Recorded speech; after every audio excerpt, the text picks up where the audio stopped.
মোংলায় পুলিশের শ্বাসরুদ্ধকর অভিযানে ইয়াবাসহ গ্রেফতার এক। বাগেরহাটের মোংলা থানায় পুলিশের শ্বাসরুদ্ধকর অভিযানে ইয়াবার চালানসহ এক মাদক ব্যবসায়ীকে গ্রেফতার করা হয়েছে। তার কাছ থেকে ৮৮৬ পিচ মরণ নেশা ইয়াবা জব্দ করা হয়।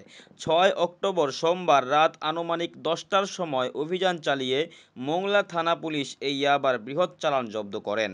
মোংলা থানার ওসি মোহাম্মদ আনিসুর রহমান ৭ অক্টোবর মঙ্গলবার 11:30টায় মোংলা প্রেস ব্রিফিংয়ের মাধ্যমে বলেন, গোপন সংবাদের ভিত্তিতে খবর পেয়ে পৌরসভার ৪ নং ওয়ার্ডের শিল্পাঞ্চল এলাকার দুবাই বাংলাদেশ সিমেন্ট ফ্যাক্টরির প্রধান গেটের সামনে অভিযান চালায় পুলিশ।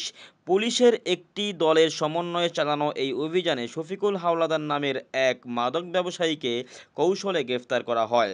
এ সময় তার শরীর তল্লাশি করে তার কাছ থেকে ৮৮৬ পিচ ইয়াবা জব্দ করে পুলিশ, যার বাজার মূল্য প্রায় ২,৬৬,০০০ টাকা বলে ধারণা করা হয়। ইয়াবা ব্যবসায়ী শফিকুল হাওলাদার মোংলা উপজেলার বুড়িরডাঙ্গা ইউনিয়নের দক্ষিণ দিগরাজ বালুর মাঠ এলাকার ইউনুস হাওলাদারের ছেলে। এই চালানের সাথে একটি বড় চক্র জড়িত থাকতে পারে বলে প্রাথমিক ধারণা করা হয়।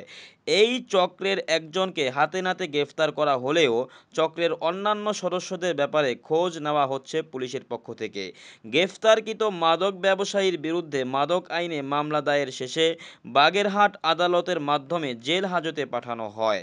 তিনি আরও জানান, বাগেরহাট জেলা পুলিশ সুপার মোহাম্মদ আসাদুজ্জামান স্যারের নির্দেশনায় ভবিষ্যতেও এ ধরনের অভিযান মোংলা থানা পুলিশ অব্যাহত রাখবে।